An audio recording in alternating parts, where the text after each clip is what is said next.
welcome back to the WebToTech YouTube channel. Today, for this video of WebToTech, I will be showing you how to recover Booking.com account password. Now to do that, what you need to do is open a Google browser or any other browser in your PC or in your laptop. Click open new tab and there on the search bar you type in Booking.com and press enter. This will direct you to the official web page, and in the official web page you need to click on sign in on the top right over here. Click that. In the sign in section, you need to provide the email address first. Type in the email address of the account that you have created, the Booking.com. Then click on continue with email.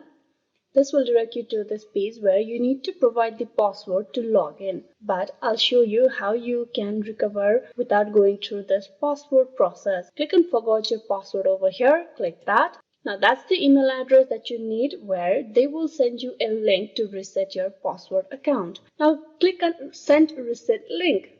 Now you need to go and check out your Gmail, where Booking will send you a mail which you need for the recovery. There's the Booking.com mail. Click open that, and here you need to click on reset password.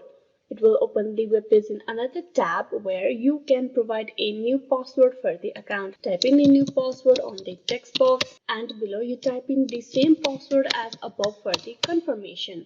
Then click on set new password. This will do the change in password right then. So this is a way how you can recover the account password or recover your Booking.com account. Hope this video was useful. Please like and subscribe the WebToTech YouTube channel. Thank you.